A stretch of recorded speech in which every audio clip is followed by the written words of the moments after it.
Welcome back to Debra Lynn Bel Canto.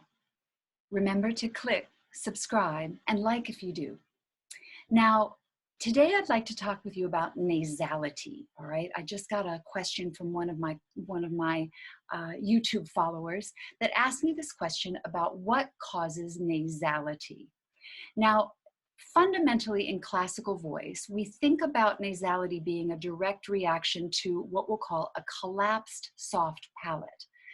If you think about the French language, if you have any experience with French or listening to French, the French speak with a more collapsed soft palate, and their language actually includes these nasal sounds that are really wonderful. Personally, I love that sound, right? It's what gives the French that unique quality. So like, for example, if I were saying the first number in French, un, 2, 1, 2, 3, 4, 5, 6, 7, 8.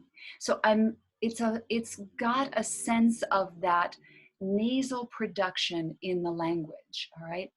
Now, when we sing and we have a nasal reality where we're creating a sound that's got a lot of that kind of twang in it, all right? Some people joke about, Jerry Lewis from the 50s and 60s, and when he sang, he had an amazing voice, but he could turn it on and give us sort of that really Jerry Lewis kind of sound, like he's only and completely in his nasal resonators, all right?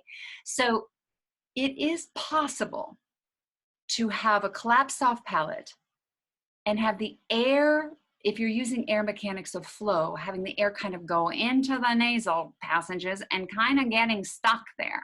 It's like it just gets stuck. It's like, ah. Now, if you lift up the inside structure of the mouth and you go more here and then you start to speak, you may feel a distinction in that nasal feeling just because you've created more space, all right? But for me, the other piece component is that air thrust.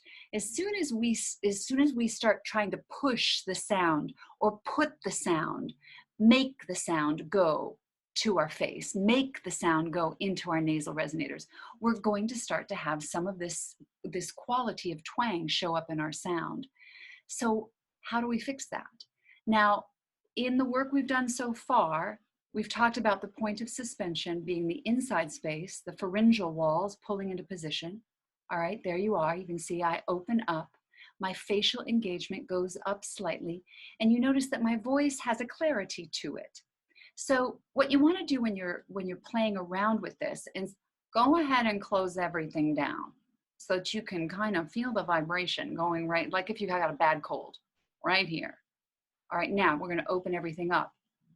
All right, now the room is open, the resonators are open. I'm articulating to my teeny tiny target with no force. I'm just kind of thinking it, and the sound automatically opens up. So the combination of spatial engagement and suspension of our air mechanics is what ultimately, in the work that I'm doing, helps us solve this one particular issue. So play around and recognize that you're the instrument's magic. What's happening inside your head is where everything is going on. Your control of your resonating quality, the beauty of your voice, is all sort of internally driven. And the more that you can get used to opening up the inside of your instrument, almost like a reverse balloon, and stabilize that feeling, the easier it is to solve these kinds of weird little problems that show up for all of us as we sing. Let me know if there's a particular song or word, or is there a place where that nasality shows up for you that you're particularly frustrated by. Maybe put the song title in there or the passage and let me know what you're dealing with. And then what I'll do is I will try to give you some tips and pointers to help you with that specific issue. All right, till then, ciao bella.